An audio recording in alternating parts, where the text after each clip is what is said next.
Sir आज बीदर विधानसभा चुनाव प्रचार के लिए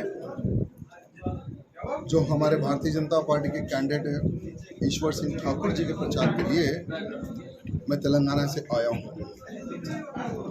और पिछले कई दिनों से ईश्वर भैया का नाम जैसा ही अनाउंस हुआ कि भारतीय जनता पार्टी के कैंडिडेट ईश्वर सिंह ठाकुर रहेंगे तो एक बहुत अच्छा एक माहौल बीदर विधानसभा में बन गया। जिस घर देखो, जिस गली देखो, जिस कॉलोनी देखो, वहाँ पर हम सिर्फ बीजेपी को वोट डालेंगे। एक बहुत अच्छा वातावरण हुआ है क्योंकि कई वर्षों से ईश्वर सिंह ठाकुर जी समाज सेवा में लगे हुए हैं। किसी को भी कोई छोटी भी अगर दिक्कत आती है, प्रॉब्लम आता है तो उनको फ्री में केसेस लड़ना, कोर्ट में फ्री सर्विस देना और हर प्रकार से उनकी सेवा के लिए खड़े रहना। भारतीय जनता पार्टी ने एक बहुत अच्छे कैंडिडेट को अपना उम्मीदवार बनाया है और आज की सभा देखने पर मुझे लगता है कि अब ईश्वर भैया जी की जीत पक्की है। यह जीत को अब कोई रोक नहीं सकेगा और कांग्रेस और बीजेपी में ही लड़ाई है और जनता दल तो सिर्फ वोट काटने का काम कर रही है और जनता दल को वोट नहीं गिरेगा, ये वो कैंडिडेट भी समझ चुका है और मैं समझता हूँ वो प्रचार भी कल के बाद नहीं करेगा क्योंकि अभी कोई उनका प्रचार पूरा ढीला हो चुका है, ये मैंने सुना है। और बीजेपी ने 2 बार चंद्रकांत जी को, सूर्यकांत जी को मौका दिया है।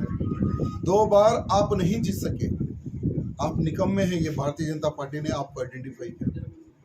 इसलिए इस बार ईश्वर सिंह जी को देंगे टिकट और रहीम खान जो कांग्रेस का विधायक है उसको हराने की अगर शक्ति है तो ईश्वर सिंह ठाकुर में ही है। ये सोचकर भारतीय जनता पार्टी ने ईश्वर सिंह जी को टिकट दिया और मैं समझता हूँ 200% ईश्वर सिंह जी यहाँ पर जीत रहे हैं। सर, कांग्रेस का कहना है अगरचे कांग्रेस गवर्नमेंट आई तो बजरंग दल बैन करेंगे बोल के, इसके बारे में क्या कहना है सर आपका? देखिए, कांग्रेस ने अपना मैनिफेस्टो डिक्लेयर किया है। बहुत ही शर्म आती है इनका मैनिफेस्टो देखकर। उस मैनिफेस्टो में उन्होंने ये लिखा है कि हम सत्ता में आएंगे तो बजरंग दल पर प्रतिबंध लगाएंगे। गौ हत्या पर जो बिल बीजेपी ने जो लाया है उसको मिटा देंगे, हटा देंगे। धर्मांतरण पे जो बिल बीजेपी ने लाया है, कानून बनाया है, उसको भी हम हटा देंगे। ये बहुत ही शर्म की बात है। यानी अब बीदर एवं कर्नाटक की जनता को ये सोचने और समझने की आवश्यकता है, ये बसवेश्वर महाराज जी की भूमि है और ये पवित्र भूमि है। अगर ये पवित्र भूमि में गौ माता का खून गिरेगा तो ये अपवित्र होगा और समाज सेवा और धर्म सेवा का कार्य करती है, गौ रक्षणा का कार्य करती है। लव जिहादियों को मुंह तोड़ जवाब देने वाली सेना अगर कोई है तो वह है बजरंग दल। ऐसे बजरंग दल को बैन करने की बात करती है। कभी इन्होंने पीएफआई के ऊपर बैन करी, कभी इन्होंने बात नहीं की कि हम पीएफआई को बैन करेंगे। और सिमी जैसे एक आतंकवादी ऑर्गेनाइजेशन था केरला में, कांग्रेसियों द्वारा वो ऑर्गेनाइजेशन का निर्माण हुआ, फुल सपोर्ट रहा। आज वही आतंकवादी एक संगठन बना।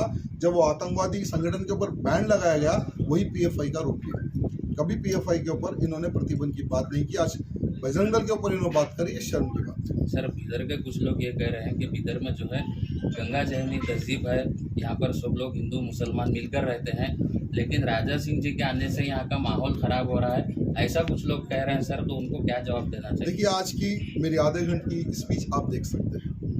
ना मैंने हिंदू कहा, ना मैंने मुसलमान कहा। मोदी जी का एक सपना है, सबका साथ सबका विकास। हमने वही बात कही।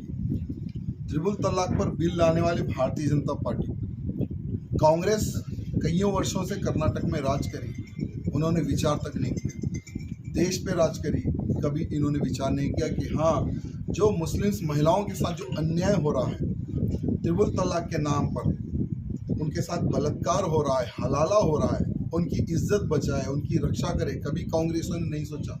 मोदी जी को 50 लाख मुस्लिम्स महिलाओं ने पत्र लिखा कि हमें ट्रिपल तलाक से बचाइए, तब जाकर मोदी जी ने ट्रिपल तलाक पर बिल लेकर आया। अगर हमारे में हिंदू और मुसलमान की सोच होती तो हम ट्रिपल तलाक का बिल कभी नहीं लाते। हम सबका साथ सबका विकास चाहते हैं और हम सबको साथ लेकर आगे बढ़ना चाहते हैं। ये मुस्लिम वोट बैंक को सोचने समझने की आवश्यकता है। सर, आपने कहा कि रहीम खान का जो है मठ की जगह पर मदरसा बना है, उनका तो मदरसा नहीं है सर। देखिए, जो मठ का जो लैंड है, जैसे हमारे ईश्वर भैया जी ने मुझे अपडेट दिया था कि एक मठ के लैंड को उन्होंने कब्जा करके एक बिल्डिंग बनाया।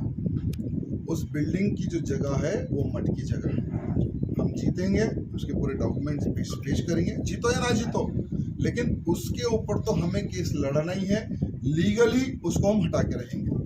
सर इस आपके बार साथ तेलंगाना में सर कितने सीट आएंगे बीजेपी के? तेलंगाना में इस बार बीजेपी की सरकार पक्का, क्योंकि तेलंगाना में वातावरण पूरा चेंज हो चुका है। आपके सभा में भीड़ तो जमाड़ा होता है सर, क्या इस बार बोर्ड में कन्वर्ट हो गए?